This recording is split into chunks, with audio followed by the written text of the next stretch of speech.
بسم اللہ الرحمن الرحیم. میں ہوں خالد ارشاد صوفی اور آج میرے پوڈ کاسٹ میں مہمان شخصیت ہیں پاکستان میں شعبہ تعلیم سے وابستہ نہایت ممتاز شخصیت پروفیسر ڈاکٹر شاہد منیر صاحب. گورنمنٹ آف پاکستان نے ابھی اس سال ہی نے تعلیم کے شعبے میں اعلیٰ خدمات پر تمغہ امتیاز عطا کیا ہے. ڈاکٹر صاحب ان دنوں پنجاب ایجوکیشن ہائر کمیشن کے چیئرمین کے طور پہ خدمات سر انجام دے چکے ہیں. اس سے پہلے مختلف یونیورسٹیز کے وائس چانسلرز رہے. اکیڈیمیا میں کب آئے اور بنیادی طور پر انجینئر ہیں, کیمیکل انجینئر ہیں. تو ڈاکٹر صاحب آپ کو میں اپنے پوڈ کاسٹ میں خوش آمدید کہتا ہوں. بہت شکریہ. میں آپ کا بڑا شکر گزار ہوں کہ آپ نے مجھے موقع دیا کہ میں آپ کے ذریعے سے, آپ کے توسط سے اپنے سامعین سے اور ناظرین سے ہم کلام ہو سکوں. ڈاکٹر صاحب آپ کی اپنی ابتدائی زندگی, کہاں سے تعلیم لی, کیا فیملی بیک گراؤنڈ بھی کوئی تعلیم سے تھا, کیا تھا؟ میرے والد جو تھے وہ محکمہ انہار میں سب انجینئر تھے, جو بعد میں ترقی کرتے کرتے پھر ایس ٹی او بنے. تو ان کی جو پوسٹنگ ہے وہ ہر 2 یا 3 سال کے بعد ایک نئی جگہ پہ ہو جاتی تھی. جہاں جہاں سے نہریں گزرتی ہیں, دریا گزرتے ہیں, بیراج ہیں, ہیڈ ورکس ہیں, وہاں. اور وہاں پہ ایک چھوٹی سی کالونی یا چند گھر ہوتے تھے جہاں سرکاری ہمیں الاٹ ہو جاتے تھے. اور اس کے جو اسکول ہوتے تھے بعض جگہ ایسی تھیں کہ 5 میل دور مجھے سائیکل چلا کے کچی سڑکوں کے اوپر, پگ ڈڈیوں کے اوپر اسکول جانا پڑتا تھا اور 5 میل واپس آنا پڑتا تھا اسکول سے. تو وہ اس زمانے میں اسکول عام نہیں ہوا کرتے تھے. کہیں پہ پرائمری اسکول تھا, کہیں پہ مڈل اسکول تھا, ہائی تو بہت ہی کم اسکول تھے. تو وہ 20 گاؤں ملا کے تو ایک اسکول ہوتا تھا. تو لیکن وہ جو اسکول تھے, وہ اسکول میں بھی آپ دیکھیے کہ 2 کمرے اسکول ہو کہتے تھے. باقی تمام کلاسیں جو ہوتی تھیں وہ شیشم کے درخت, جس کو ہم ٹالی کہتے ہیں پنجابی میں, ٹالی کے درخت کے نیچے تختہ سیاہ رکھ کے تو وہاں کلاسز لی جاتی تھیں. اور ایک ہی استاد انگریزی پڑھا رہا ہے, وہی ہمیں میتھ پڑھاتا ہے, وہی ہمیں کیمسٹری پڑھاتا ہے, وہی دوسری چیزیں پڑھا رہا ہے. اور وہ جو اساتذہ تھے وہ بڑے رول ماڈل تھے.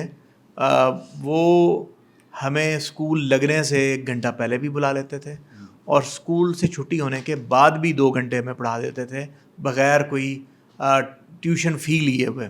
اور ان کا جذبہ صرف یہ تھا کہ ان کے رزلٹ اچھے آئیں. تو اس طریقے سے میں نے جو ہے وہ میٹرک تک میں پہنچا. مختلف اسکولوں سے ہوتا ہوا میٹرک میرا علی پور چٹھا گورنمنٹ ہائی اسکول سے ہوا, جہاں اس زمانے میں مرزا اقبال جو تھے وہ ہیڈ ماسٹر تھے. بہت ہی زبردست قسم کی شخصیت تھے, جناب کیپ پہنتے تھے اور ویسٹ کوٹ پہنتے تھے.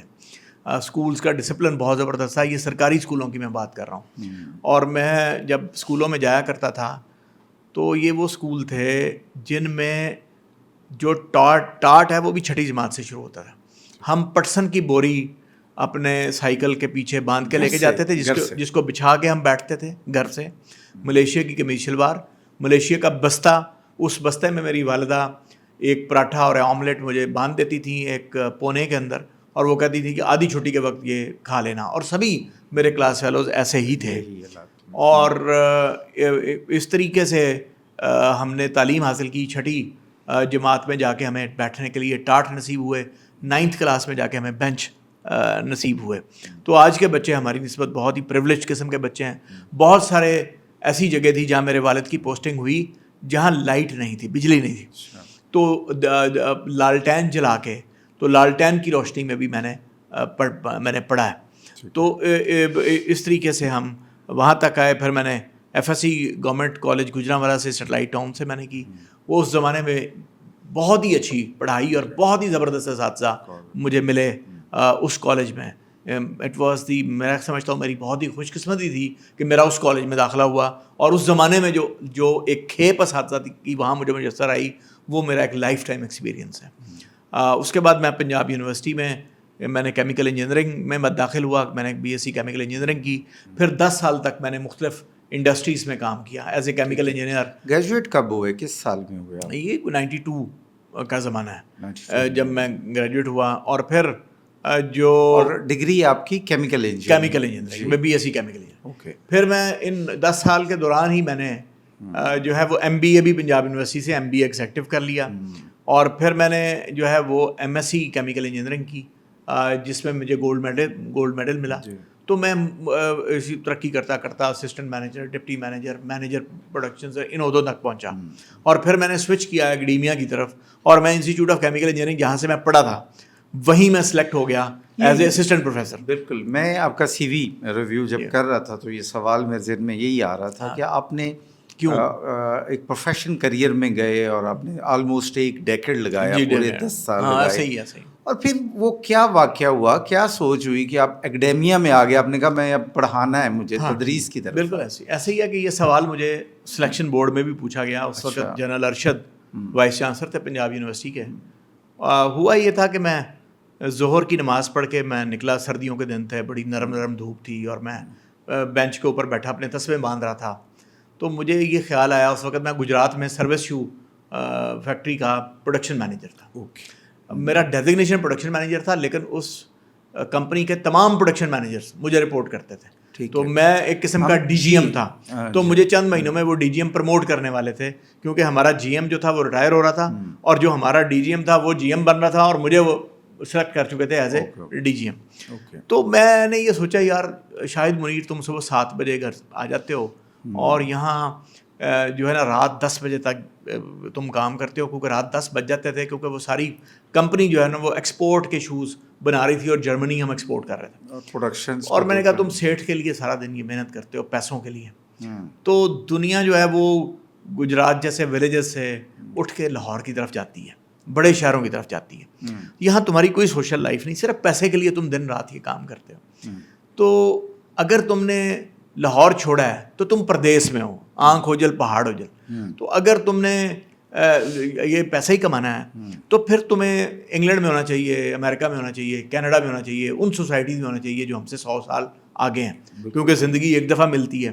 اور پھر یہ سیٹھ کی نوکری، اور تم ڈی جی ایم بن جاؤ گے، پھر جنرل مینیجر، تو یہ ایک تم اس قسم کی ایک غلامانہ پیسوں کے لیے زندگی کی طرف تم نے اپنی سوشل لائف بھی لگا دی ہے اور ایفرٹ بھی لگا. تو اس سے نکلنا چاہیے.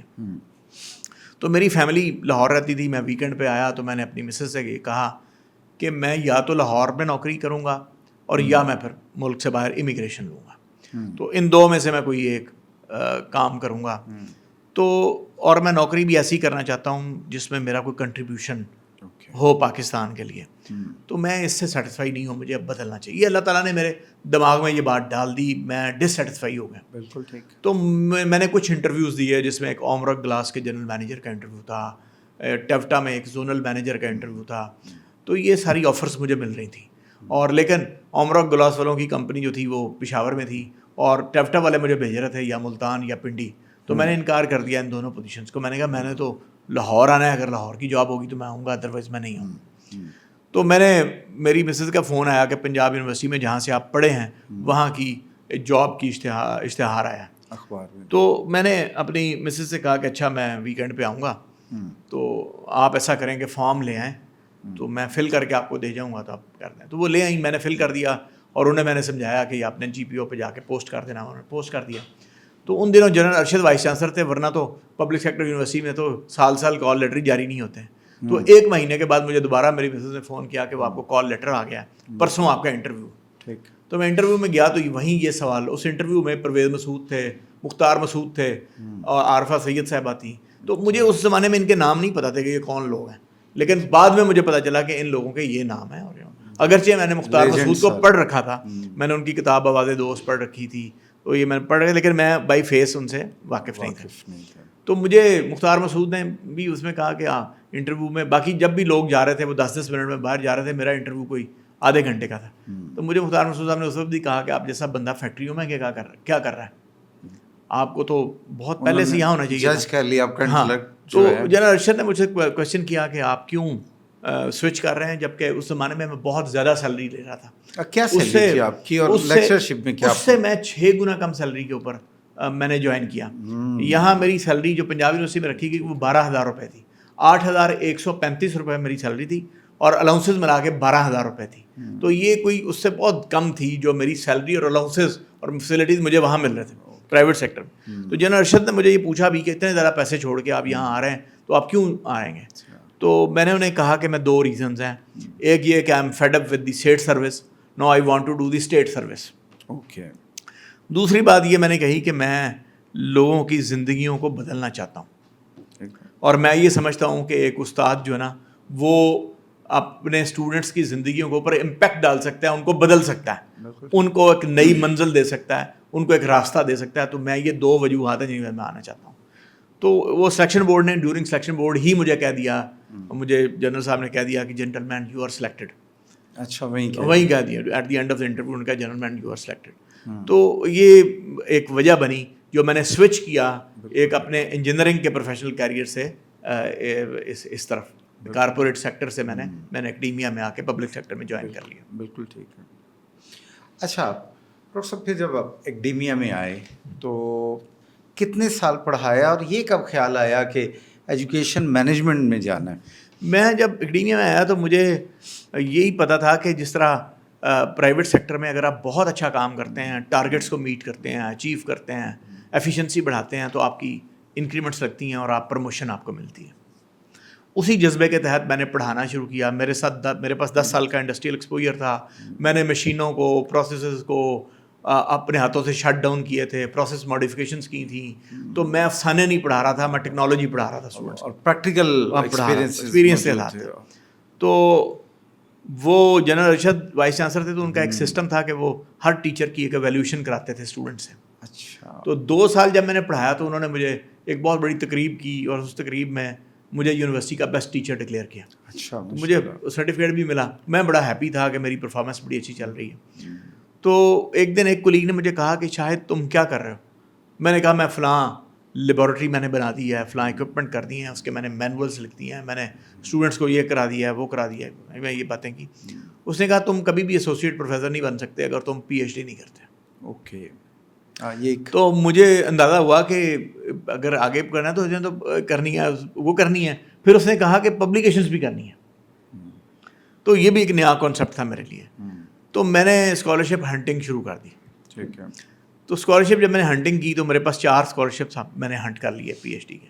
اور پھر میں نے ایک سلیکٹ کر لیا انگلینڈ کا، یونیورسٹی آف لیڈس کا. میں نے وہاں سے پی ایچ ڈی کر لی اور پی ایچ ڈی کر کے میں واپس آ گیا. پی ایچ ڈی بھی میں نے پاکستان کے ایشو کے اوپر کی.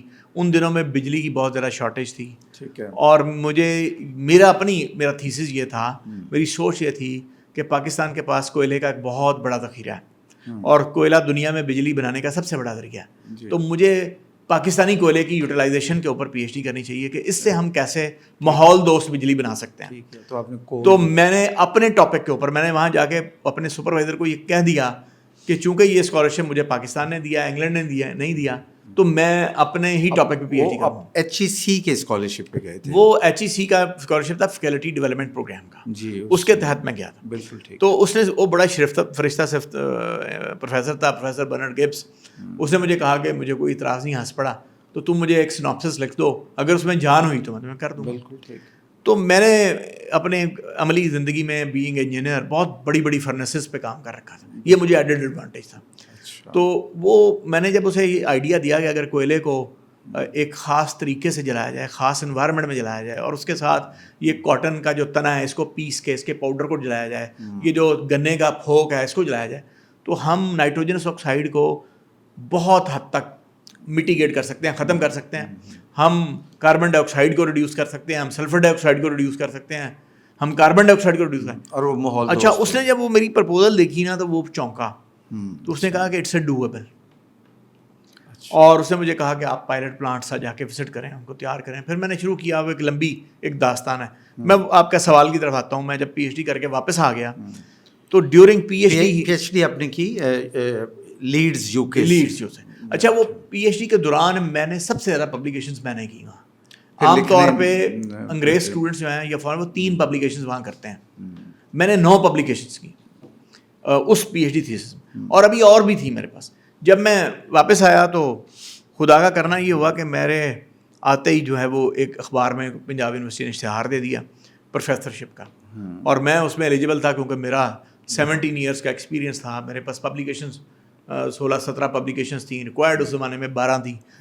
تو میں نے دونوں پہ اپلائی کر دیا، اور میری خوش بختی یہ ہے کہ 3 مہینے میں وہ میری رپورٹس باہر سے آ گئیں.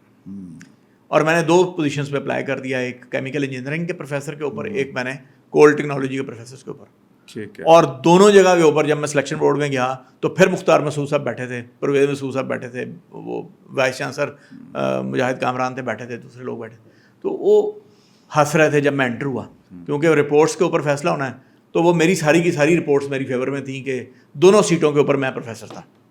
تو مجھے انہوں نے کہا کہ آپ جو ہے نا وہ چوز کریں کہ آپ نے کون سی سیٹ رکھنی. تو میں نے انہیں کہا کہ میں کیمیکل پروسیس ٹیکنالوجی کا پروفیسر رہنا چاہتا ہوں. انہوں نے کہا کیوں؟ میں نے کہا اس لیے رہنا چاہتا ہوں کہ اگر میں کیمیکل پروسیس ٹیکنالوجی کا پروفیسر ہوں گا تو میں کول پہ ریسرچ کر سکوں گا, اور اگر میں کول کا پروفیسر ہوا تو پھر صرف کول پہ کروں گا, پھر میں کیمیکل انجینئرنگ پہ ریسرچ نہیں کر سکتا. تو میں اپنا اسکوپ وائڈ رکھنا چاہتا ہوں, میں اس لیے یہ. انہوں نے کہا ٹھیک ہے. 15 دن گزرے ہوں گے کہ مجھے وائس چانسلر نے کال کیا اور مجھے انہوں نے کہا کہ یار بلایا, چائے کا کپ رکھا میرے سامنے 1 to 1, اور مجھے کہنے لگے کہ آپ کی نا رپورٹس بہت ہی شاندار تھیں. ایک پروفیسر نے لکھا تھا کسی باہر کے ملک کے کہ اگر یہ ہمارے پاس ہوتا تو ہم اس کو کب کا پروفیسر کر چکے ہوتے. اور وہ تمہاری نا, تم نے اگرچہ کیمیکل انجینئرنگ کا پروفیسر بننا چوز کیا ہے, تمہاری کول ٹیکنالوجی کی جو رپورٹس ہیں نا وہ زیادہ سپیریئر تھیں. تو میں یہ چاہتا ہوں کہ ہمارے پاس ایک چھوٹا سا کول سینٹر ہے 2 کلاس روم کا, اس کو ایک ریٹائرڈ پروفیسر ہیڈ کرتے ہیں. میں سمجھتا ہوں, میں چاہتا ہوں کہ تم اس کے ڈائریکٹر بنو اور اس کو تم لیڈ کرو. تو اب تم پروفیسر ادھر کے ہی ہو کیمیکل انجینئرنگ کے, لیکن میں تمہیں ڈائریکٹر وہاں اپوائنٹ کرنے لگا ہوں. تو میں نے کہا سر ٹھیک ہے.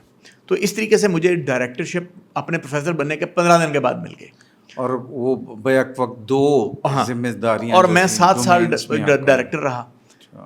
جب میں اس کو بھی, یہ واقعہ 2011 کا ہے, 2014 میں مجھے پھر وائس چانسلر نے بلایا اور انہوں نے مجھے کہا کہ ہم آپ کو کنٹرولر ایگزامینیشن بنانا چاہتے ہیں. ہوا یہ کہ جب آپ ایک شعبے کے ہیڈ بنتے ہیں. ڈاکٹر صاحب یہاں رکتے ہیں, یہ جو 7 سال ہے اس میں آپ کی ایز اے پروفیسر کیا اپنے کنٹریبیوشن کیا, اور پھر ادھر جو کول آپ کا جو ڈپارٹمنٹ تھا پی یو کا, اس کے ڈائریکٹر بھی رہے, یہاں آپ نے کیا ڈیولپمنٹ رہی؟ یہ آپ نے بڑا ہی اچھا سوال مجھ سے کیا.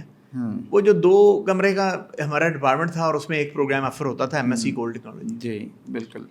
میں نے وہاں جا کے ایک تو یہ کیا کہ PC1 بنائے اور میں نے اس کی ایکسپینشن کے لیے کام کیا. بالکل ٹھیک. اور اس کو میں نے ایکسپینڈ کیا. ٹھیک ہے. اور میں اس زمانے میں 18 کروڑ روپے کی ایک فنڈنگ, اوور آل میں 84 کروڑ کی فنڈنگ لے کے آیا تھا. میں نے ایک PC1 بنایا. سے کیا مراد ہے, یونیورسٹی ہی کے بجٹ سے لی یا آؤٹ سورس؟ میں نے ایک PC1 بنایا. ٹھیک ہے. اس PC1 میں ہم نے شامل کیا electrical engineer, college of electrical engineering.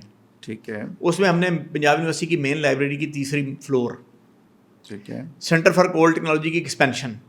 اصل میں نے صرف پروجیکٹ بنایا تھا سینٹر فار کول ٹیکنالوجی کی ایکسپینشن کا. ٹھیک ہے. مجھے وائس چانسلر نے کہا کہ آپ اس میں یہ بھی ڈالیں. ٹھیک ہو گیا. ان کے PC1 بھی بنائے. کیمسٹری ڈپارٹمنٹ کی 2 لیبارٹریز, کلسٹر سینٹر جہاں پہ آج کنفیوشس سینٹر ہے ان کا, یہ بن گیا 84 کروڑ کا. ٹھیک ہو گیا. اس کو پھر میرے ساتھ میں گیا اس کو لے کے پلاننگ کمیشن میں, اور پلاننگ کمیشن سے 84 کروڑ کی فنڈنگ ہم لے کے آئے. بالکل ٹھیک. اور یہ ادارے بنائے, ایگزیکیوٹ کیے. تو ایک تو ہم نے یہ کیا. دوسری بات یہ کہ اس میں نے نئے کورسز کیے ہیں, جیسے MPhil کول ٹیکنالوجی میں نے لانچ کی. پھر میں نے یہاں میں رکا نہیں, میں نے کہا کہ یہ جو سینٹر ہے اس کو ٹرانسفارم کرنا چاہیے into institute of energy and environmental engineering. تو وہ پھر میں 97 کروڑ 65 لاکھ روپے کا ایک PC1 میں نے بنایا, اگین اسی طرح. تو وہ اس کے تحت میں نے 9 ڈگری پروگرامز, جس میں BSc energy engineering, PhD energy engineering, جس میں پھر میں نے لانچ کی MSc energy and environmental engineering, پھر اس میں انرجی پالیسی اینڈ اکنامکس, ایسی 9 پروگرام, پورا ایک ڈپارٹمنٹ, پورا انسٹیٹیوٹ, ہاں وہ لے کے آیا. اور وہ آج اب الحمدللہ ماشاءاللہ ایک بہت بڑا ایک جائنٹ ہے جو میں نے کھڑا کیا. پھر میں نے وہاں جو انگلینڈ میں دیکھا تھا کہ جس طریقے سے پائلٹ پلانٹس تھے, میں نے کوئلے سے گیس بنائی, گیس بنا کے اس سے میں نے 500 کلو واٹ کی یہ پاور ہے وہ جنریٹ کی. تو یہ وہاں انگریزوں کی طرح وہ جو سینٹر, اگر آپ اس کو وزٹ کریں انسٹیٹیوٹ کو, تو ویسے لگے گا آپ کو جیسے انگلینڈ یا امریکہ کا کوئی سینٹر ہے. بہت کروڑوں روپے کی مشینری اس میں ہے, بہت خوبصورت ہے. اس میں ہائیڈل انرجی بھی ہے, اس میں ونڈ انرجی بھی ہے, اس میں بایو فیولز بھی ہیں, اس میں ہر فارم آف انرجی ہے. بالکل ٹھیک ہے. اس کے پائلٹ پلانٹس ہیں, اس میں BSc انجینئرنگ سے لے کے آپ PhD تک یہ کر سکتے ہیں. اس زمانے میں نے یہ دیکھا 2011-12 میں کہ تھر میں ایک انڈر گراؤنڈ کول گیسیفیکیشن کا سمر مبارک مان صاحب ایک پروجیکٹ چلا رہے ہیں. جب میں نے اس کو دیکھا تو میں نے یہ دیکھا کہ یہ بالکل ایک ایک فیلڈ ٹیکنالوجی ہے. 100 سال سے امریکہ میں، آسٹریلیا میں، رشیا میں، چائنا میں مختلف سائٹس کے اوپر اس کے اوپر ایکسپیریمنٹ ہوئے ہیں. 3 سال ایکسپیریمنٹ ہوتے رہے اور ایٹ دی اینڈ وہ کلوز ڈاؤن کرنے پڑے. ٹھیک ہے.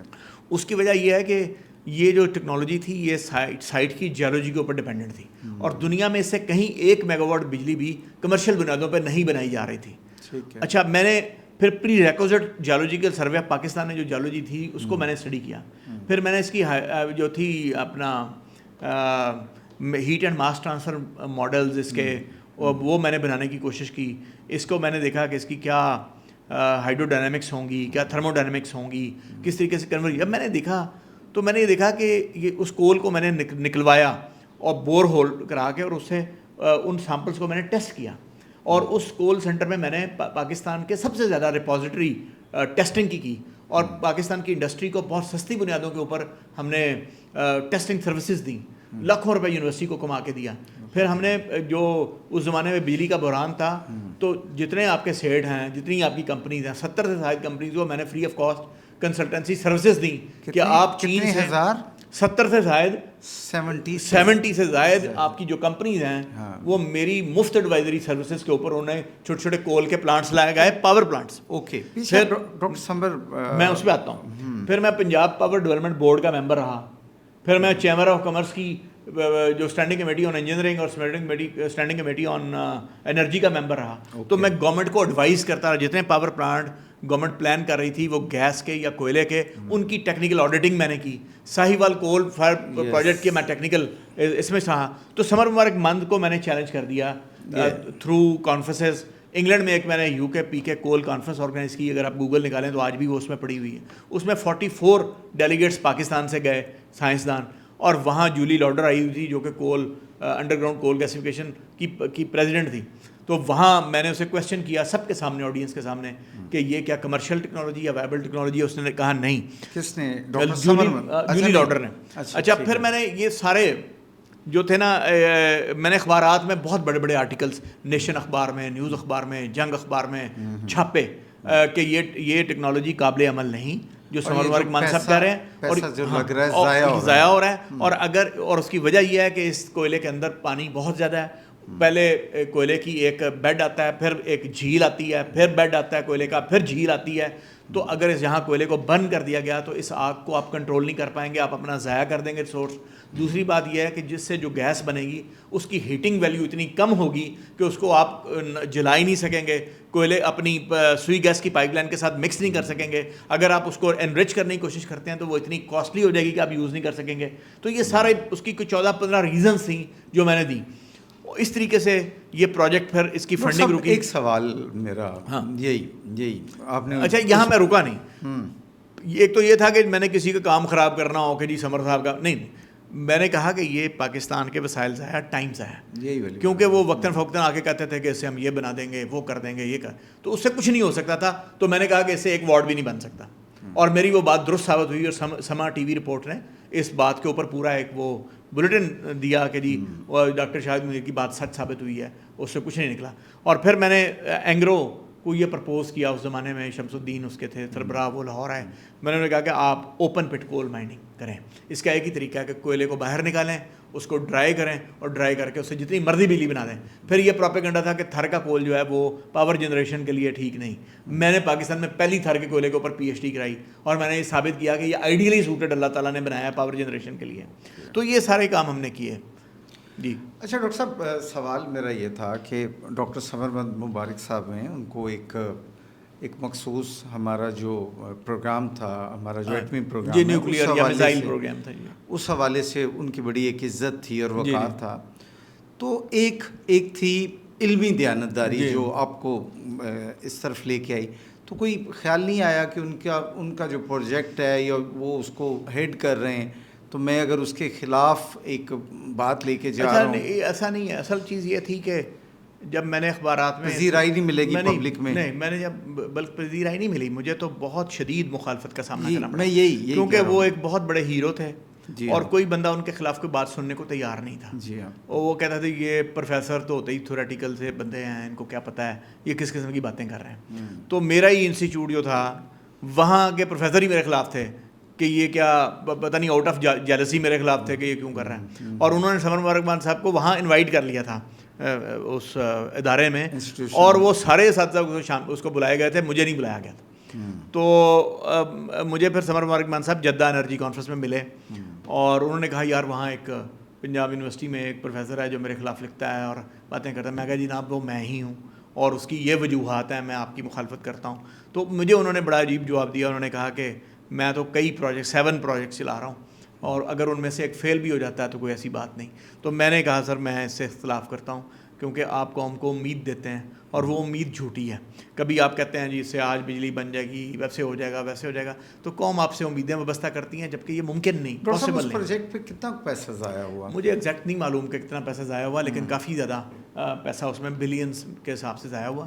پھر وہ پیسہ وہ پروجیکٹ رک گیا, اور بلینس کے حساب سے؟ جی میرا خیال ہے بلین کے حساب سے. اور پھر جو ہے وہ جو ٹیکنالوجی ہم نے پرپوز کی تھی اللہ کی مہربانی سے, اسی ٹیکنالوجی سے آج وہاں بجلی بن رہی ہے. پاور پلانٹ ہیں, اسی سے کوئلہ نکل رہا ہے, ڈرائی ہو رہا ہے, اس کو بجلی بنائی جا رہی ہے. اچھا, یہ جو ساہیوال میں کوئلے سے بجلی بنانے کا ایک پروجیکٹ شروع ہوا تھا, اس پہ آپ کی کیا کمنٹ ہے, کیا رائے ہے؟ اچھا, اس کے اوپر مختلف اعتراضات آتے رہے ہیں. جی میں وہی کہہ رہا ہوں کہ بہت گرینری ایریا تھا, اور پنجاب کی بہترین زرعی زمین جس جگہ پر یہ شروع کیا گیا تھا. تو آج آپ سے یہ ٹیکنیکل بندے, میں جواب دیتا ہوں. بڑا خوبصورت سوال ہے, کیونکہ یہی سوال اکثر کیا جاتا ہے, اور حتیٰ کہ یہ انہی چیزوں کے اوپر مشتمل ایک ہمارے مزاحیہ شاعر ہیں خالد مسعود ملتان سے, انہوں نے اخبار میں آرٹیکل بھی اس پروجیکٹ کے خلاف لکھے. میں چونکہ اس کا ٹیکنیکل آپ کہہ لیں کہ ایکسپرٹ تھا, ہم نے یہ ٹیکنالوجی سپر کرٹیکل ٹیکنالوجی کہلاتی ہے, یہ چائنا سے لی تھی. انڈیا بھی اس کے اوپر 5-6 پلانٹس لگا چکا تھا اس ٹیکنالوجی کے اوپر. یہ ہم نے اس لیے چوز کی تھی, وجہ یہ تھی کہ کول فائرڈ پاور پلانٹ دنیا میں نے جتنے وزٹ کیے ہیں, کافی زیادہ میں نے وزٹ کیے ہیں دنیا کے مختلف ممالک میں, یہ جہاں بھی لگتے ہیں یہ نہروں اور دریاؤں کے کنارے پہ لگتے ہیں. اچھا, اس کی ٹیکنیکل ریزن یہ ہے کہ یہ پانی سے اسٹیم بنائی جاتی ہے ٹنوں کے حساب سے, اور اس اسٹیم سے ٹربائن چلتی ہے تو بجلی بنتی ہے. ٹھیک ہے. اچھا, اب پانی چونکہ ہیوج مقدار میں چاہیے ہوتا ہے, تو وہ یا نہر سے ملتا ہے یا دریا سے ملتا ہے. یورپی جو نہریں ہیں یا دریا ہیں ان کی گہرائی بہت زیادہ ہے, تو وہاں کوئلے کے جہاز جو ہیں کوئلہ لے کے ٹرانسپورٹیشن موڈ کے لیے بھی استعمال ہوتا ہے. سستا ترین شپ جو ہے وہ اس کی جٹی جو ہے وہ پاور پلانٹ کے اندر آ جاتی ہے, تو وہاں سے وہ ان لوڈ ہوتا ہے اور وہیں سے پانی لیتا ہے, پانی کے اسٹیم بنتی ہے. اسٹیم سے جب بجلی بن جاتی ہے تو وہ اسٹیم دوبارہ پانی میں کنورٹ ہوتی ہے, اور دوبارہ اس کو کولنگ ٹاور سے ٹھنڈا کر کے دوبارہ ہم نہر میں یا دریا میں چھوڑ دیتے ہیں. ٹھیک ہے, تو یہ جو جگہ تھی یہاں نہر گزر رہی تھی اس کے بالکل پاس سے. ریزن نمبر 1 ہو گئی. ریزن نمبر 2 یہ ہے کہ یہ کوئی 180 ارب روپیز کا, بلکہ 190 ارب روپے کا یہ جو تھا نا یہ پروجیکٹ تھا. اس زمانے میں کوئی پاکستانی سیٹھ جو ہے نا, وہ 1 گھنٹہ بجلی آ رہی تھی, 1 گھنٹہ بجلی جا رہی تھی, وہ اس میں انویسٹمنٹ کرنے کو تیار نہیں تھا. ٹھیک, کوئی نہیں تیار تھا. یہ جتنے بھی بڑے بڑے سیٹ ہیں کوئی اس میں پاور میں پاکستان کی مدد کرنے کو تیار نہیں تھا. امریکہ آپ کو یہ کہہ رہا تھا کہ ہم منگلا ڈیم کی جو ہے نا وہ سلٹ ریت نکال دیتے ہیں, اس کا لیول ٹھیک کر دیتے ہیں. وہ کوئی 200-300 میگا واٹ دے رہے تھے. پاکستان کو ہزاروں میگا واٹ کی ضرورت تھی اس وقت. اس وقت چائنا نے ایز اے دوست پاکستان کا ساتھ دیا, اور ایکزیم بینک آف چائنا کو پریزیڈنٹ آف چائنا نے یہ کہا کہ جو انویسٹرز جو ہیں پاکستان میں جا کے انویسٹمنٹ کریں گے ان کو ہم بہت ہی تھوڑے مارک اپ کے اوپر لون دیں گے. اس طریقے سے وہاں پہ گورنمنٹ کی ایک زمین موجود تھی, 80% جو پیسہ تھا وہ چائنا کی 2 کمپنی شینگ ڈانگ اور وی نے لیا, اور پاکستان اس میں پارٹنر بن گیا. اپنی وہ جو سرکاری اراضی تھی جس کے اوپر ایک اینیمل فارم تھا, وہ اینیمل فارم ہم نے ڈسپلیس کر کے تو لینڈ دے کے تو ہم 20% کے پارٹنر بن گئے. ایک بات ہوئی. دوسرا فائدہ ہوا, ہمارا کوئی پیسہ نہیں خرچا گیا. تیسری بات یہ ہے کہ جہاں سے اس میں 1320 میگا واٹ بجلی جنریٹ ہوتی ہے, 1320 میگا واٹ کو سسٹم میں ڈالنے کے لیے, ابزارب کرانے کے لیے جو انسٹالیشنز چاہیے اس کی قیمت بھی 180 ارب تھی. اچھا, ٹھیک ہے. تو یہ جو پوائنٹ تھا ساہیوال کے پاس یوسف والا, یہاں ایک ایسا پوائنٹ تھا جہاں ایسا ویکیوم بجلی کا موجود تھا کہ جہاں 100 ارب روپے ہمیں نہیں لگانے پڑتے تھے, وہ ایک 1320 میگا واٹ ابزارب ہو جاتی تھی سسٹم میں. یہ وجہ نمبر ہو گئی 3. چوتھی وجہ یہ ہے کہ یہ جو آپ سمجھتے ہیں کہ آپ کی لینڈ بڑی ہری بھری ہے, ایسا نہیں ہے.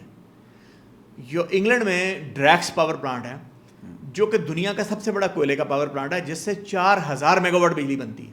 آپ گوگل کر لیں میری باتوں. ٹھیک ہے. 4000 میگا واٹ. 4000 میگا واٹ جو آپ کے ملک کے اندر آپ دیکھ لیں کوئی ڈیم نہیں ہے. بھاشا ڈیم جو بنے گا نا وہ 4500 میگا واٹ کا بنے گا. تو 4000 میگا واٹ کوئلے سے بجلی بنتی ہے. اگر آپ وہاں جائیں تو پاکستان کی ساہیوال کی زمین سے کوئی 10 گنا زیادہ گرین لینڈ آپ کو نظر آئے گی.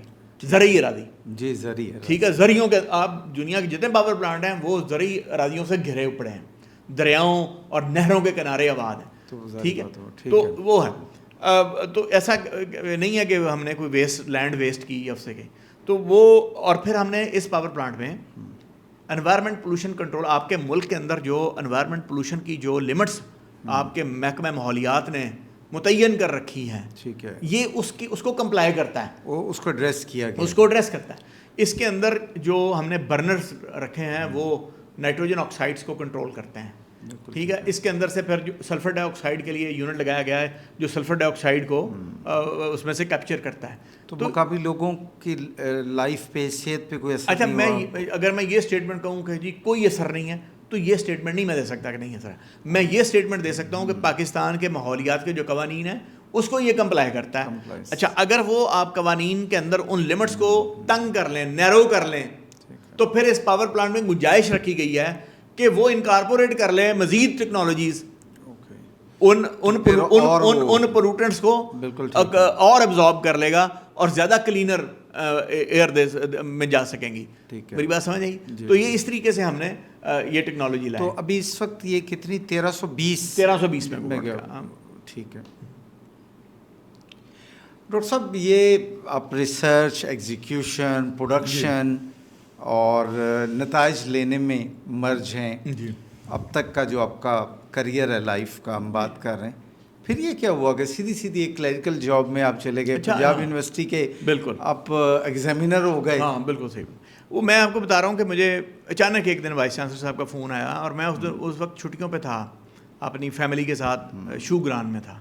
تو مجھے وہ عید تھی، بڑی عید، تو ہم نے عید کی قربانی کی اور ہم نکل گئے. ہم نے کہا عید کی چھٹیوں کو ذرا کر لیں، بڑا عرصہ ہو گیا نہیں ہے. تو وہاں مجھے کال موصول ہوئی کہ وی سی صاحب آپ سے ملنا چاہتے ہیں. تو میں اپنی چھٹیوں کو مختصر کر کے بہت ہی تیزی سے وہاں سے آیا. تو نیکسٹ ڈے رات میری 12 بجے وی سی صاحب سے بات ہوئی. انہوں نے کہا آپ مجھے کل 11 بجے ملیں. تو میں گیا تو انہوں نے مجھے کہا کہ ہم آپ کو کنٹرول ایگزامینیشن بنانا چاہتے ہیں. تو میں نے ریفیوز کر دیا کہ میں نہیں بننا چاہتا کنٹرول ایگزامینیشن. میں سینٹر فار کول ٹیکنالوجی کا ڈائریکٹر ہوں. میں اس کو ایکسپینڈ کر رہا ہوں. میں اس کو institute of energy and environmental engineering میں بنا رہا ہوں. میں نئے ڈگری پروگرامس لانچ کر رہا ہوں. میں ریسرچ پروجیکٹس بہت سارے چلا رہا ہوں. میں انڈسٹری کو کنسلٹنسی سروسز دے رہا ہوں.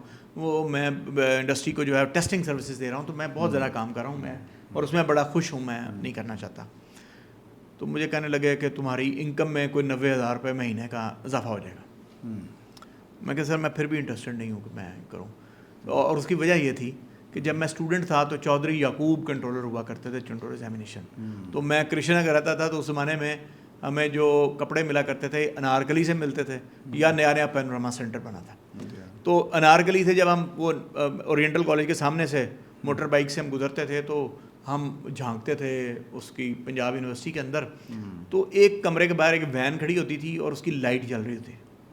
تو ہم نے اپنی موٹر سائیکل جو تھی نا وہ چوکی دار جہاں وین کھڑی ہوئی تھی چوکی دار کے پاس کھڑی کرنی اور وہاں سے وہ انارکلی میں جانا. تو وہ اس سے پوچھنا کہ یہ اندر کون صاحب ہیں. تو اس نے کہنا کہ کنٹرولر صاحب بیٹھے ہوئے ہیں. اچھا وہ جب واپس شاپنگ کر کے آنا رات کے 10 بجے مارکیٹنگ کلوز ہوتی تھی تو وہ صاحب پھر بھی بیٹھے ہوتے تھے. تو انہوں نے کہا صاحب کنٹرولر صاحب ابھی بیٹھے ہیں. تو انہوں نے کہا جی ابھی بیٹھے ہیں. تو مجھے یہ پتا تھا کہ کنٹرولر جو ہے نا وہ بہت زیادہ کام کرتا ہے. ایک دفعہ جب میں اسٹوڈنٹ تھا تو میں کسی کام کے سلسلے میں کنٹرولر صاحب سے ملنے گیا.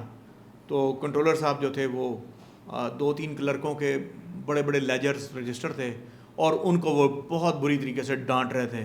تو ان کی ڈانٹ سن کے بھی میں خوفزدہ ہو گیا تھا کہ یہ تو بہت ہی کوئی اور طرح کا کام خوفناک تو وہ نام. تو میں نے وی سی صاحب کو کہا سر میرا یہ ایپٹیچیوڈ ہی نہیں کہ میں کنٹرولر بنوں. تو یہ کام میں نہیں کرنا چاہتا. وہ میرے اتنا انکار سن کے تو وہ تھوڑا مائنڈ کر گئے اور تھوڑا غصے میں آئے. تو انہوں نے کہا کہ وی سی صاحب کون تھے؟ یہ مجاہد کامران. تو مجھے کہنے لگے کہ بات سنو، جب تک میں وائس چانسلر ہوں تم ہی کنٹرولر رہو گے اور تم ہی ڈائریکٹر رہو گے اس سینٹر کے. تم دونوں کام کرو گے. اور مجھے پتہ ہے کہ تم یہ دونوں کر سکتے ہو. اور دوسری بات یہ ہے کہ میں کسی بے ایمان کو کنٹرولر نہیں بنا سکتا. اچھا.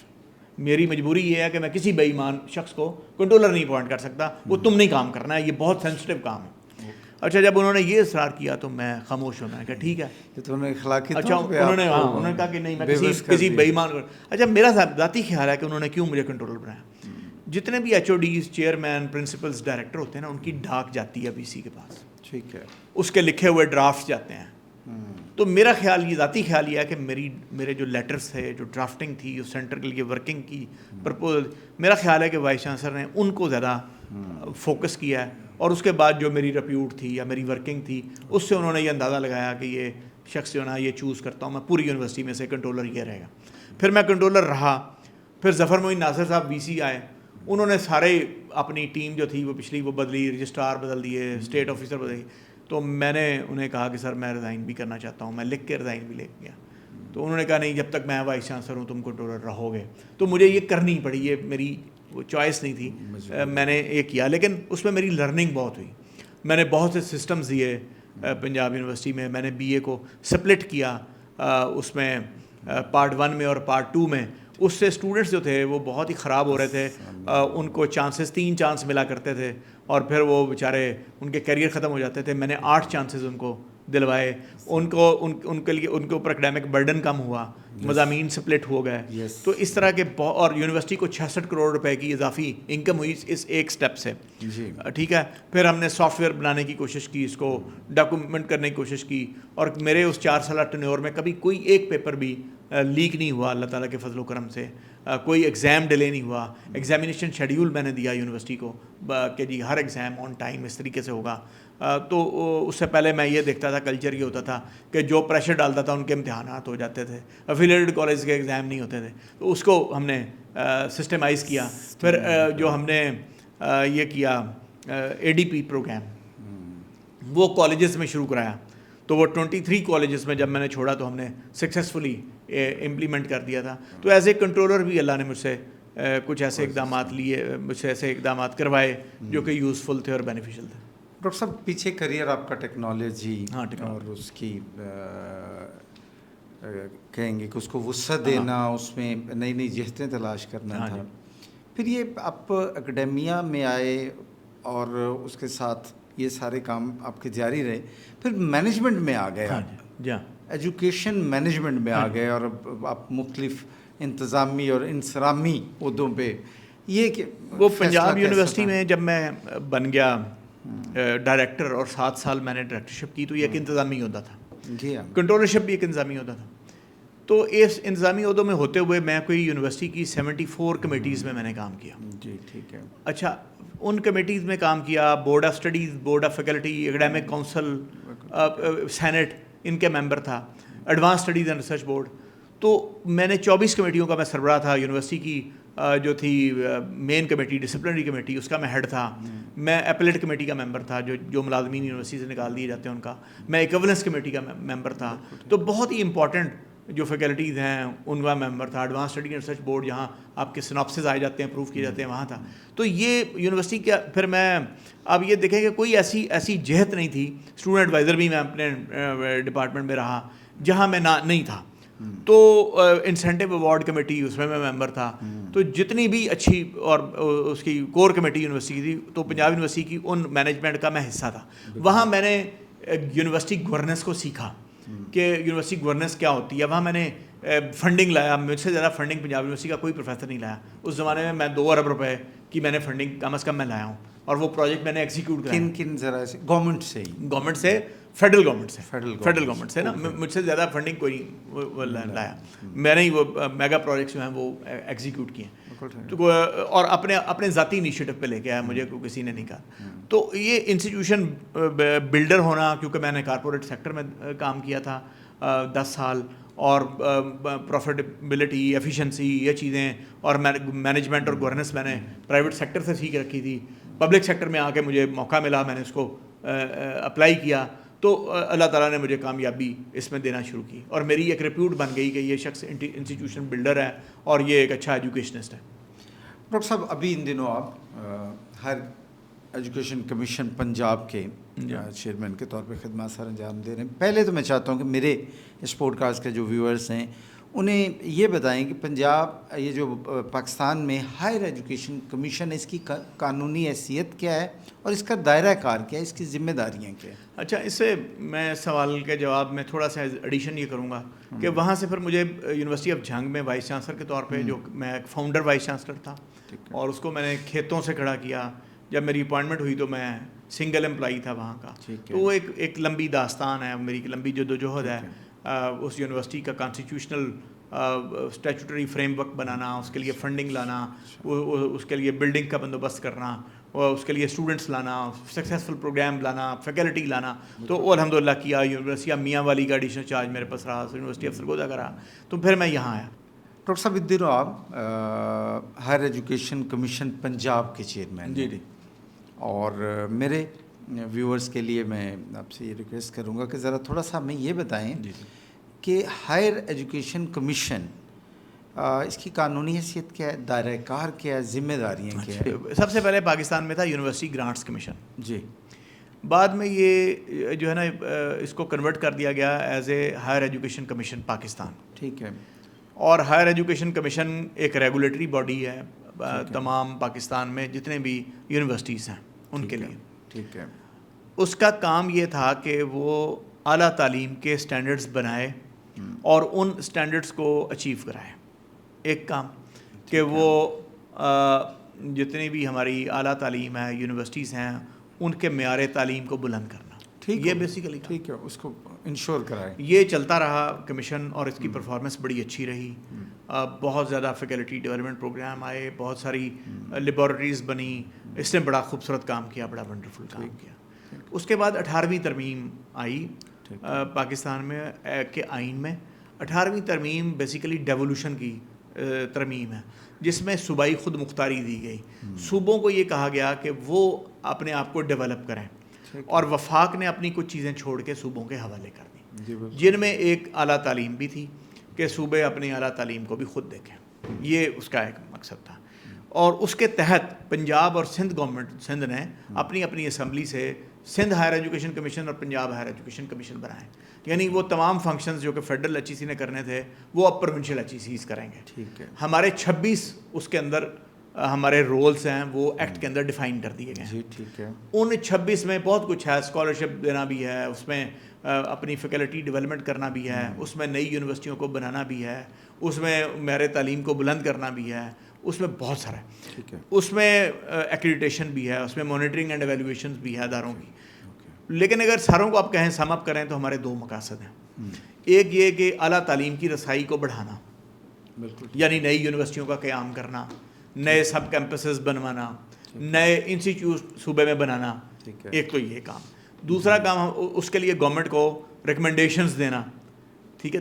دوسرا کام ہمارا یہ ہے کہ جو اسٹینڈرڈ فیڈرل ایچ ای سی نے تعلیم کے مقرر کر رکھے ہیں منیمم اسٹینڈرڈس, ان کو اچیو کرانا پنجاب کی یونیورسٹیز سے اور سندھ والوں کا سندھ کی یونیورسٹی سے, اور اپنے اپنے جو باقی اقدامات ہیں وہ کرنا. تو یہ اس طریقے سے یہ کمیشن وجود میں آ گیا 2015 میں. 15 سے یہ آپریشنل ہو گیا اور یہ چل رہا ہے.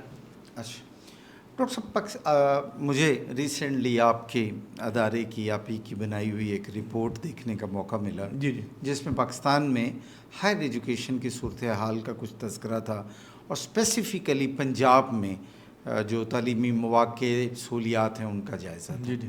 تو میں تو بہت رنجیدہ ہوا یہ دیکھ کے آپ ہی کی رپورٹ, آپ کے ادارے کی اسٹیبلش کردہ, کہ اس وقت اوور آل یہ صورتحال ہے کہ 12 سے 13% جو ہماری آبادی کا ہے, کل آبادی کا, اسے تعلیمی سہولیات حاصل. جی اعلیٰ تعلیم. جی اعلیٰ تعلیم کی 13% تک. 13% تک ہے. یہ بڑی کم ہے, اس کو بڑھنا چاہیے.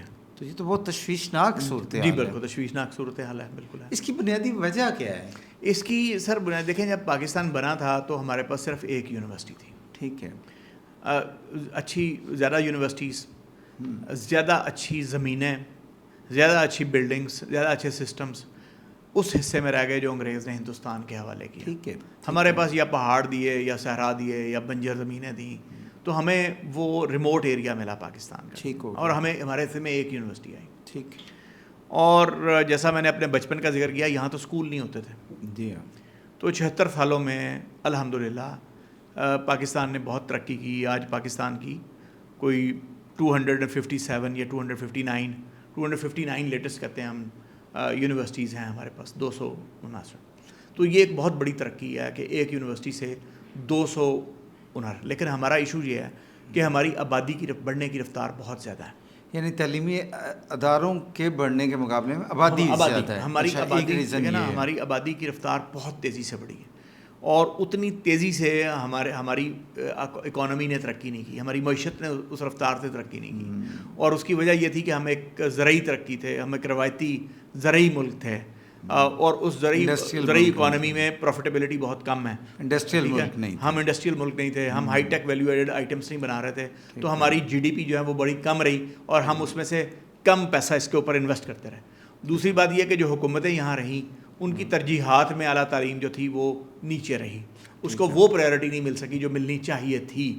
ہاں، کچھ ادوار ایسے آئے جس میں اس کے اوپر انویسٹ کیا گیا، اور جس کے نتیجے میں یہ تعلیمی ادارے آج ہمارے پاس. کون سے دور ہیں؟ جیسے دیکھیے کہ آپ کو یاد ہوگا کہ جنرل پرویز مشرف کا زمانہ، اس زمانے میں عطاء الرحمان چیئرمین تھے، اور بہت زیادہ فنڈنگ جو تھی وہ آئی، باہر سے بہت پیسہ آیا، اور وہ پیسہ جو ہے استعمال ہوا اعلیٰ تعلیم میں، تعلیم کے لیے، ہائر ایجوکیشن میں. اچھا. پھر پی ایم ایل این کا 2013 سے 18 کا زمانہ، اس میں بہت زیادہ فنڈنگ ملی ہے، 120 ارب روپے تک اعلیٰ تعلیم کو ملا ہے فیڈرل ایچ ای سی کو.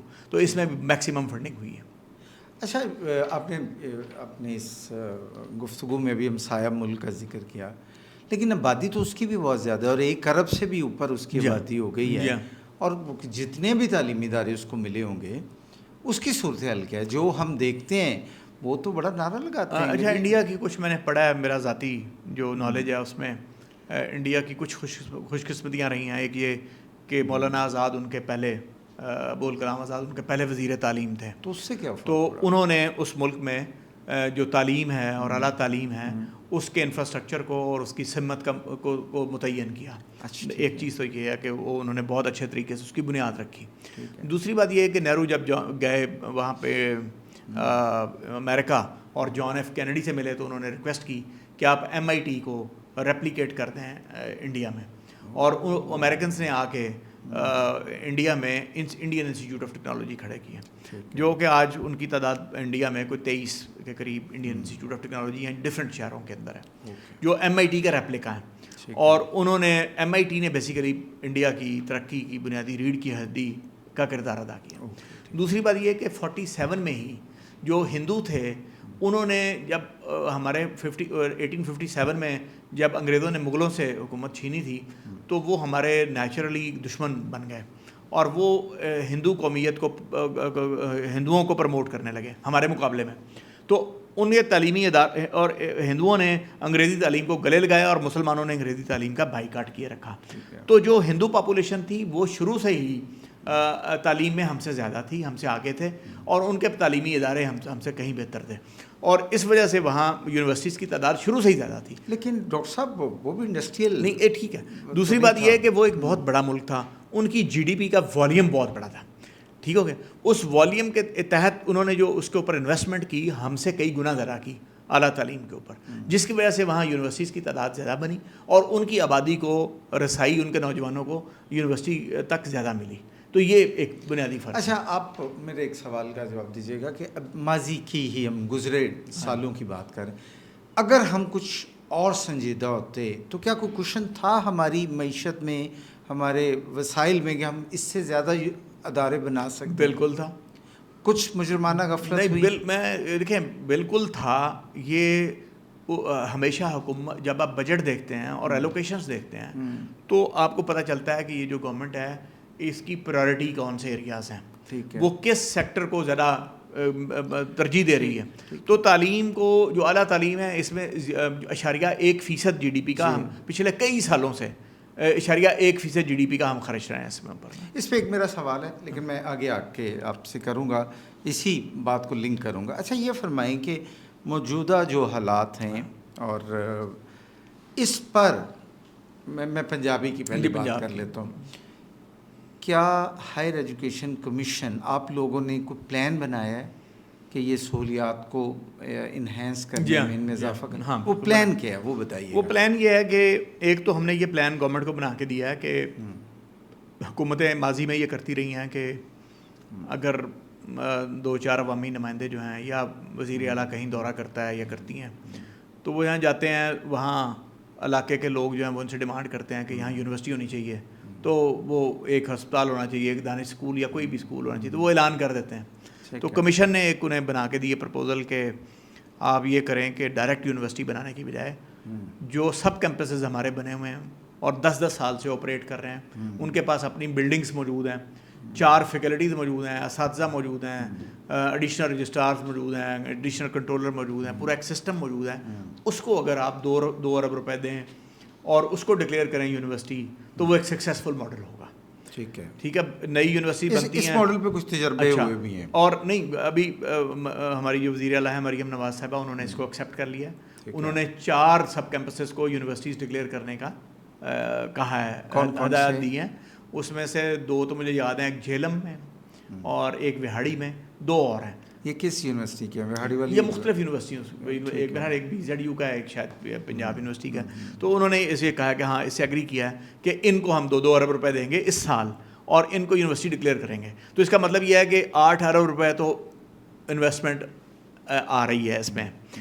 پھر کچھ جو ہماری ایگزسٹنگ کالجز ہیں اور یونیورسٹیز ہیں، ان میں بلڈنگس کے لیے کچھ پیسے ہیں، کچھ ارب روپے اس کے ہیں۔ پھر اس کے علاوہ 8 ارب روپے ریکرنگ گورنمنٹ آف پنجاب دے رہی ہے، 8 ارب روپے ریکرنگ اس سال یہ بھی آ رہے ہیں۔ پھر ایک بہت میسو اسکیم وزیر اعلیٰ صاحبہ نے اپروو کی ہے، یہ ان کا ہی ویژن ہے اور انہوں نے ہی ہدایت دی تھی، ہم نے تو صرف اس کے کنٹورس HED ہائر ایجوکیشن ڈپارٹمنٹ کی ہدایات کی روشنی میں بنا کے دی ہیں، بنا رہے ہیں بلکہ، اور مجھے امید ہے 14 اگست کو شاید وزیر اعلیٰ صاحبہ اس کو اناؤنس کریں۔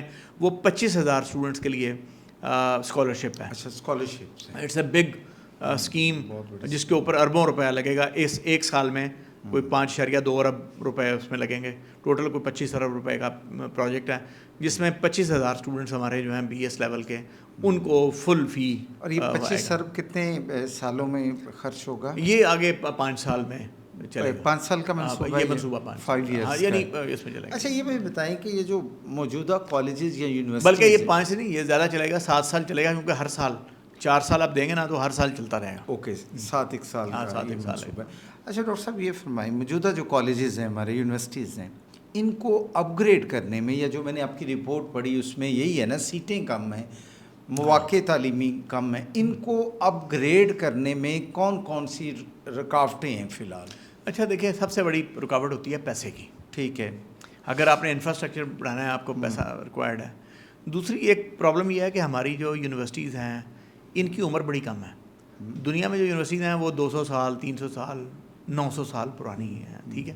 آپ کی یونیورسٹی پنجاب سے یونیورسٹی صرف 140 سال پرانی ہے، لیکن ابھی تو باقی یونیورسٹیز نہیں ہیں۔ اپ گریڈیشنز کے لیے ابھی تم رکاوٹوں کی غور میں کر یہ رہے ہیں، یہ لرن کر رہے ہیں کہ آج ہمیں چیلنجز کیا ہیں؟ وہی بتانا جی سر، چونکہ وہ یہ نہیں ہے، ٹھیک ہے، ان کے پاس صرف فی ریونیوز ہیں، ٹھیک ہے، ان کی جو انکم ہے صرف اسٹوڈنٹ فی سے آ رہی ہے۔ اوکے، میں کہنا یہ چاہ رہا ہوں جو دنیا کی پرانی یونیورسٹیز ہیں باہر، انہوں نے اتنی ایجادات کر لی ہیں کہ ان کی ریسرچ کی رائلٹی ان کو بہت زیادہ ملتی ہے، ٹھیک ہے، ٹھیک ہے، ان کو پیسہ آتا ہے وہاں سے، بالکل ٹھیک ہے، پروڈکٹس اتنی بنا لی ہیں، وہ پروڈکٹس کمرشلائز ہوتی ہیں، اس سے پیسہ آ جاتا ہے، بالکل ٹھیک ہے۔ اچھا پھر کچھ یونیورسٹیز کے پراپرٹیز ہیں وہاں، ان پراپرٹیز کے ان کو پیسے آ جاتے ہیں، ٹھیک ہے۔ اس طریقے سے لوگ چیریٹیز دیتے ہیں، ان کی الومنائی بڑی اسٹرانگ ہے، وہاں سے پیسے ان کو مل جاتے ہیں۔ تو وہاں کے جو انٹرنیشنل اسٹوڈنٹ وہاں بہت زیادہ ہے، انٹرنیشنل اسٹوڈنٹ سے پیسہ آ جاتا ہے۔ ہمارے ملک میں انٹرنیشنل اسٹوڈنٹ بھی نہیں ہیں، بہت کم ہے۔ ہمارے ملک میں یونیورسٹیز چونکہ پرانی نہیں ہے، ریسرچ کا کلچر اتنا مضبوط نہیں ہے، ریسرچ کمرشلائزیشن نہیں ہے، انڈسٹری کی سپورٹ نہیں ہے، تو اس وجہ سے یونیورسٹیوں کو جو سب سے بڑا چیلنج ہمیں درپیش ہوتا ہے وہ گورنمنٹ کی فنڈنگ کے اوپر ریلائی کر رہی ہوتی ہیں، اور وہ اپنی فیسز نہیں بڑھا سکتی کیونکہ پبلک سیکٹر یونیورسٹیز ہیں، عوام کو سستی تعلیم دینی ہے، تو وہ کوئی 60% تک اپنے اخراجات خود اٹھا لیتی ہیں، 40% گورنمنٹ سے انہیں لینے پڑتے ہیں۔ تو سب سے بڑا، اور گورنمنٹ جو ہے وہ غریب ہوتی ہے، اس کے پاس پیسے نہیں ہیں۔ تو یہ جو فائنینس کا چیلنج ہے، سب سے بڑا چیلنج یہ ہے۔ دوسرا چیلنج ہمیں گورننس کا چیلنج ہے۔ گورننس کا چیلنج یہ ہے کہ ہمارے جو ایکٹ ہیں یونیورسٹیز کو گورن کرنے والے، وہ زمینی حقائق کے مطابق نہیں ہیں، وہ بہت ہی قدیم ہیں، ان کے اندر تبدیلیاں کرنے کی ضرورت ہے، اور ان کے جو سنڈیکیٹس ہیں ان کی کمپوزیشنس کو بدلنے کی ضرورت ہے، ان کے اندر جو اپوائنٹمنٹس آف رجسٹرار ٹریئرس کنٹرولرز ہیں ان کے اندر تبدیلیاں لانے کی ضرورت ہے. ان سب کے اوپر کام ہو رہا ہے، یہ نہیں کام نہیں ہو رہا. کمیشن نے پرپوزل دے رکھی ہیں ان کے اوپر اور اس کے اوپر کام آگے بڑھ رہا ہے.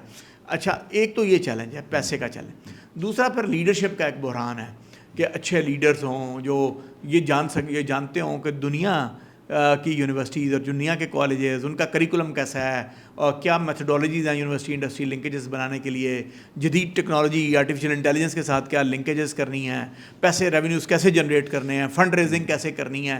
اس قسم کے لیڈرز نہیں ہیں. وہ leader day to day affair چلانے والے ہیں، فائر فائٹنگ کرنے والے ہیں.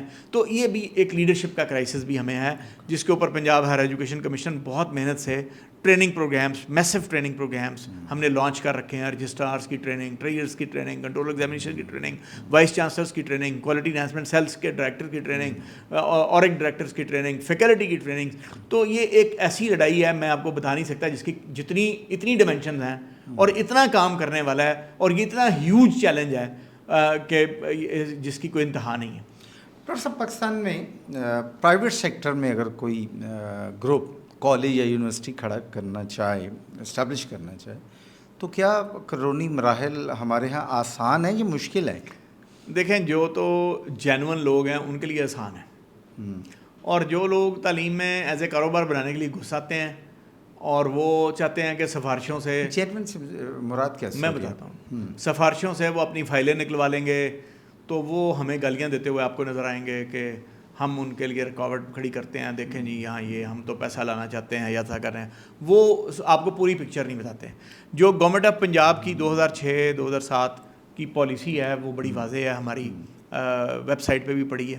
اس میں وہ تمام پیرامیٹرز ڈیفائن کیے گئے ہیں. کسی نے یونیورسٹی کھولنی ہے تو اس کے پاس 10 ایکڑ لینڈ ہونی چاہیے، اور وہ لینڈ اس کے ذاتی نہیں، وہ کسی ٹرسٹ کے نام ہونی چاہیے یا کسی فاؤنڈیشن کے نام ہونی چاہیے.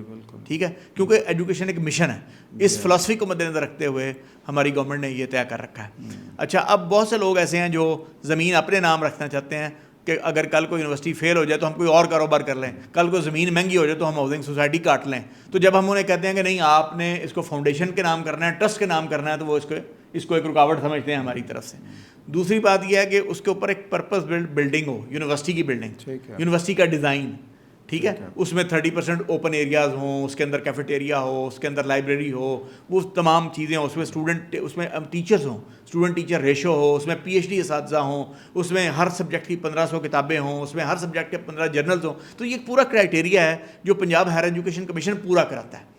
اچھا، وہ اس کے لیے ہماری ایگریگیشن کمیٹی ہے، اس کی وزٹس ہیں، آن سائٹ وزٹس ہیں، جس میں ملک کے ممتاز ماہرین تعلیم آن سائٹ وزٹس کرتے ہیں، جا کے ان چیزوں کو چیک کرتے ہیں. اور اس کے اوپر لوگ پھنسے رہتے ہیں کئی سال، 2 سال، 3 سال، کیونکہ وہ ان ریکوائرمنٹ کو میٹ نہیں کر رہے ہوتے ہیں. اچھا، آسان ہے ان کے لیے جو واقعتاً ایجوکیشن کی خدمت کرنا ہے، تو آپ سمجھتے ہیں کہ آپ کے جو رولز ہیں وہ میٹ ہو سکتے ہیں؟ جی بالکل میٹ ہو سکتے ہیں، اور لوگوں نے میٹ کیے ہیں، تو یہ یونیورسٹیز پرائیویٹ آپریٹ کر رہی ہیں. اچھا ڈاکٹر صاحب، یہ جو سب کیمپسز بنے ہیں، یونیورسٹی میں کنورٹ ہوئے ہیں، اس میں کچھ جگہوں پہ ظاہری بات ہے انفراسٹرکچرز کی کمی ہے، کئی اسٹاف کی کمی ہے، تو وزٹنگ فیکلٹی آ کے کر رہی ہے، کسی نہ کسی طرح گزارا کر رہے ہیں. لوگ بہت اعتراضات کرتے ہیں کہ جی کیوں بنائی جا رہی ہیں، یہ کیوں بنا دی گئی یونیورسٹیاں. پورے ملک میں ایسا ہوا ہے کہ گزشتہ ایک ڈیکڈس میں بہت سارے کیمپسز جو ہیں کنورٹ ہوئے ہیں یونیورسٹیز میں. لیکن آپ کی جو رپورٹ ہے اس کو پڑھنے کے بعد میں تو اس نتیجے پہ اینی وے پہنچا ہوں کہ یہ ایک ترقی کا، یہ ایک ڈیولپمنٹ کا پروسیس ہے، اسے جاری رہنا چاہیے. جی، آپ کی کیا رائے؟ ہمیں بہت ساری یونیورسٹیز کی ضرورت ہے. ٹھیک ہے. جو لوگ یہ کہتے ہیں کہ جی چونکہ جو پہلے چل رہے ہیں، دیکھیں جی وہ 1-2 واقعات کوٹ کر لیں گے، وہاں یہ ہوا ہے، وہاں اپوائنٹمنٹ آن میرٹ نہیں ہوئی، وہاں جی رزلٹ لیٹ ہو گئے ہیں، وہاں جی تنخواہیں نہیں ملیں، تو آپ نے کیوں یونیورسٹی. تو یہ ایک فرسٹریشن اور ڈیسپریشن کی بات ہے. آپ کی آبادی 2.5% کے ریٹ سے بڑھ رہی ہے، آپ کو بہت زیادہ اس کی ضرورت ہے یونیورسٹیز کی. آپ کے خیال میں ملک میں کتنی یونیورسٹیاں ہونی چاہیے؟ دیکھیں، ہم نے اس کے اوپر ورکنگ کی ہے، اس کے اوپر کیلکولیشن کی ہے کہ ہمیں کم از کم جو 10 لاکھ کی یوتھ ہے اور اس کے لیے ایک یونیورسٹی ہمیں چاہیے. اور اس طرح اگر آپ کریں نا تو آپ کو بہت زیادہ یونیورسٹیز چاہیے. یہ میں اگر فگر کو آؤٹ کروں گا تو آپ اچھل پڑیں گے کہ آپ کو اتنی یونیورسٹیز چاہیے. تو آنا ٹھیک ہے, چاہیے آن ریکارڈ تو اور اگر ہم نے اس کو صرف 20% تک بڑھانا ہو نا, 13% ایکسیسیبلٹی سے 20% تک لانا ہو, تو وہ میں ڈسکلوز نہیں کرنا چاہتا آپ کہ اپنی حکومت کے لیے میں پرابلم کھڑی کروں. تو وہ ہمیں معلوم ایک ہے. مسئلہ ہے نہیں, اس کی نشاندہی ہونی چاہیے کہ ہمیں کتنی لیکن یونیورسٹیاں اس کے لیے چلیے آئیڈیل ماڈل میں ایک چیز بتا رہا ہوں آپ کو کہ اس کے لیے گورنمنٹ یہ کر رہی ہے, جو ہمارے چیف منسٹر صاحبہ کی سوچ ہے اس وقت, اس کے اوپر پریلیمنری ورک ابھی ہم نے شروع کیا ہے. وہ یہ ہے کہ کوئی private public partnership program government نے ابھی شاید سوچ, کیونکہ گورنمنٹ کے پاس پیسے کم ہیں لیکن گورنمنٹ کے پاس زمینیں ہیں, تو گورنمنٹ زمین دے سکتی ہے, اس میں پارٹنر بن سکتی ہے, پرائیویٹ پارٹی ہو سکتا ہے کہ اس میں آئے, اور اس سے یہ رکھ لیا جائے کہ کوٹا کہ جو اتنے بچے جو ہوں گے وہ آپ پبلک کے وہی فیسز لیں گے جو کہ پبلک سیکٹر کی ہیں. تو اس ماڈل پہ جا کے ہم یونیورسٹیز کی تعداد بڑھا لیں گے. دوسری بات یہ کہ ہمارے جو اسٹیبل سب کیمپسز ہیں جو یونیورسٹی بن سکتے ہیں, اس سال میں 4 جا رہے ہیں تو اگلے سال میں بھی انشاءاللہ 4 آ رہے ہوں گے, تو ان کو بھی ہم یونیورسٹیز میں ڈکلیئر کرائیں گے. اچھا ڈاکٹر صاحب, آپ اسپیسیفک صوبے تک ہوئے, میرا سوال اوور آل ایک لرننگ سے تھا کہ آپ ایک ماشاء اللہ اکیڈیمیا کے ہیں اور آپ کی ایک دانشور ہیں. میں ایک عام آدمی ہوں, اور مجھے یہ صرف بتا دیجئے کہ ملک میں اس وقت اور کتنی یونیورسٹیاں ہوں تو کچھ 100 سے 150 یونیورسٹی اور ہونی چاہیے, پھر ہمارے حالات کچھ بہتر پھر ہم کوئی بہتر ہوں گے. اچھا یہ 100 سے 150 اور یونیورسٹی ہونی چاہیے, یہاں تک تو آگاہی آئی, باقی جو معاملات ہیں ان کو بھی ہم نہیں چھیڑتے. اب جو موجود یونیورسٹی ہیں میں اس پہ آتا ہوں. اچھا یہ جو کیو ایس ورلڈ رینکنگ ہے, یہ کیا چیز ہے اور ہماری کتنی آتی ہیں؟ اچھا مطلب یہ کام کرتی کیسے؟ جی پاکستان کے اس سال اس میں شاید 19 یونیورسٹیز آئی ہیں. ٹھیک ہے, اس سال جو ٹائمز ہائر ایجوکیشن میں ہماری زیادہ آتی ہیں, کوئی 29-30 آ جاتی ہیں.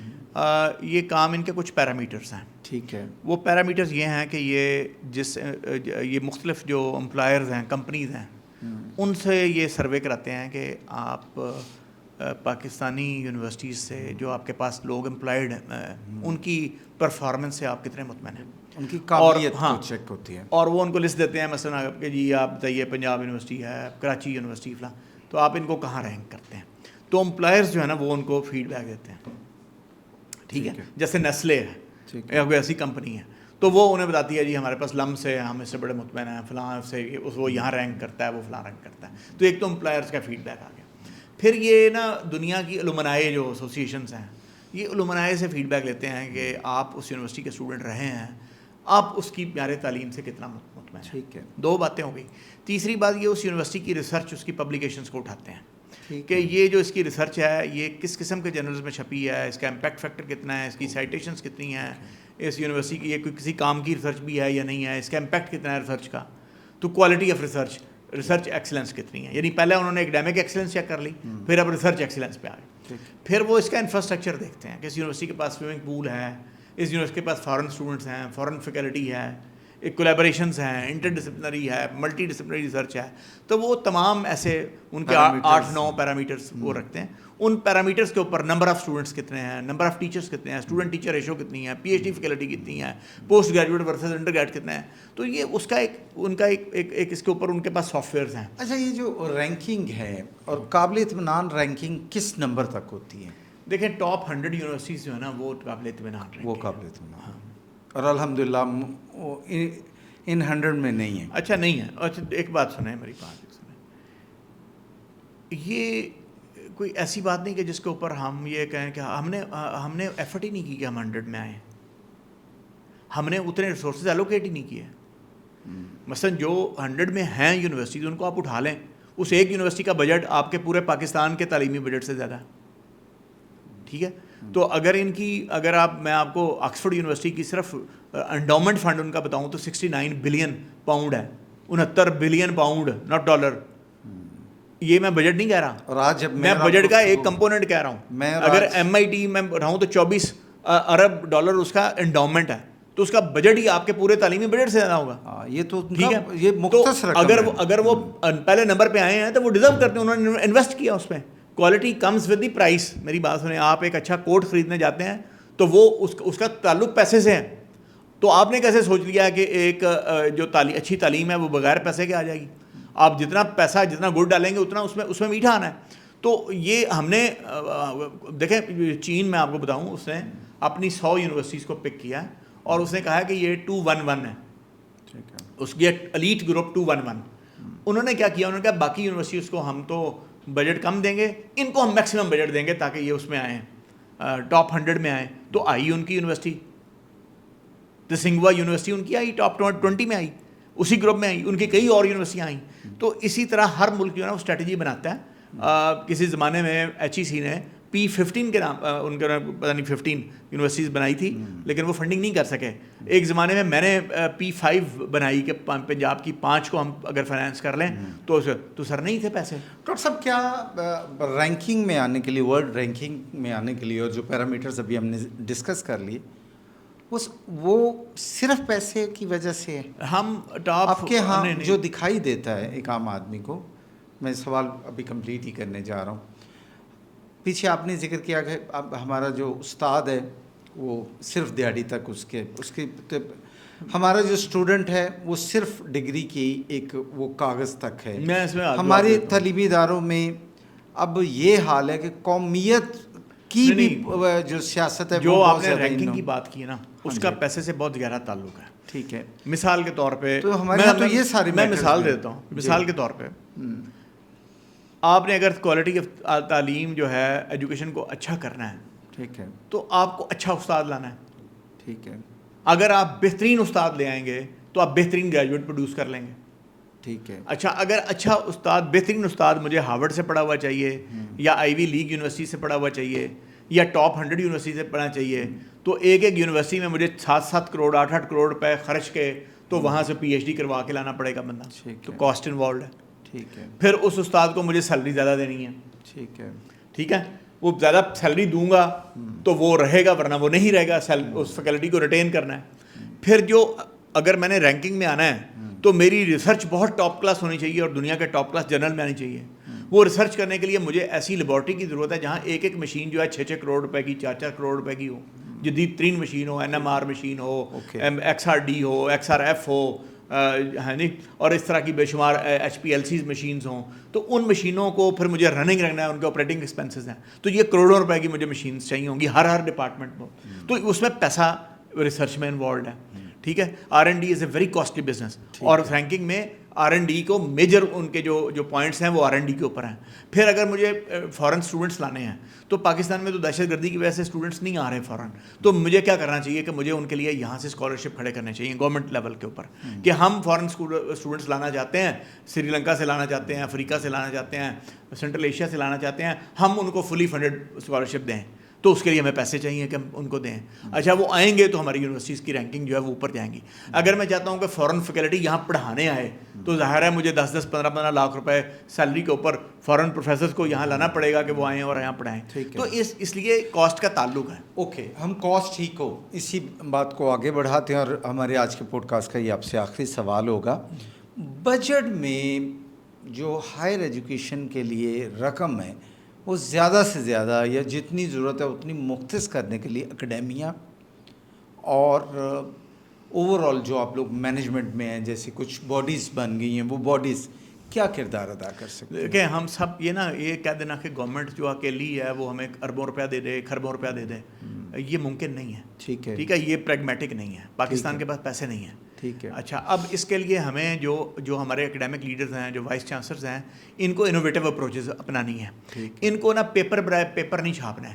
ٹھیک ہے, اس نے ہمیں کچھ نہیں دیا امپیکٹ فیکٹرز نے. ہمیں اب وہ ریسرچ کرنی ہے جو اپلائیڈ ان نیچر ہے. ہمیں وہ ریسرچ کرنی ہے جس کا پاکستان کی سوسائٹی کو, پاکستان کے بزنس کو, پاکستان کی انڈسٹری کو فائدہ ہو. ہمیں پروڈکٹس لانی ہے مارکیٹ میں. وہ پروڈکٹس بکیں گی, یعنی وہ پروڈکٹس آئیں, اس کی کمپنی بنے, وہ کمپنی بزنس کرے, اس کی رائلٹی یونیورسٹی کو مل رہی ہو, اس کی رائلٹی ریسرچرز کو مل رہی ہو. ایک بات تو ہمیں یہ کرنی ہے. دوسری بات یہ کہ ہماری یونیورسٹیز کو انٹرنیشنل اسٹوڈنٹس کو اٹریکٹ کرنا چاہیے, اپنے آپ کو مارکیٹ کرنا چاہیے انٹرنیشنل ارینا میں جا کے. اور انٹرنیشنل اسٹوڈنٹ آپ کو وہ بہت زیادہ پیسہ دے سکتا ہے یہاں آ کے. اس وقت دنیا میں 85 لاکھ انٹرنیشنل اسٹوڈنٹ ہے. انڈیا میں اس وقت 3 لاکھ انٹرنیشنل اسٹوڈنٹ ہے. چین میں 5 لاکھ انٹرنیشنل اسٹوڈنٹ ہے. پنجاب میں ہمارے پاس 1746 اسٹوڈنٹ ہیں انٹرنیشنل. تو آپ سوچیں کہ اگر ہم انٹرنیشنل اسٹوڈنٹ ہیں وہاں سے فی ریونیو لیں, ہمیں اپنے ریسورسز کی جو انکم ہے نا جنریشن, ہمیں کنسلٹنسی سروسز پرووائڈ کرنی چاہیے. 32 ارب روپے کے پاکستان ہر سال اشتہار دیتا ہے, 32 ارب روپے کی کنسلٹنسی سروسز مانگتا ہے. ہماری کوئی یونیورسٹی اس میں بڈ نہیں کرتی, ٹھیک ہے, ہماری کمپنیز کو اس کے اندر بڈنگ کی طرف آنا. تو ایسے بہت سے اقدامات ہیں جو ہمیں کرنے ہیں اب ہماری اکیڈیمک لیڈرشپ کو, جس سے گورنمنٹ کے اوپر برڈن کم سے کم آئے اور یونیورسٹی سیلف سسٹین ہو سکیں, اپنے وسائل پیدا کر سکتی ہوں. ٹھیک ہے, بہت شکریہ ڈاکٹر صاحب. آپ سے پاکستان کے حالات اور خصوصاً ہائر ایجوکیشن میں جو ہمارے ملک کے ناگفتہ حالات ہیں ان پر گفتگو ہوئی. آپ نے بہت اچھی تجاویز دی. آپ کا بہت شکریہ. بہت شکریہ, تھینک یو ویری مچ. آپ نے مجھے موقع دیا, میں آپ کا بہت شکر گزار.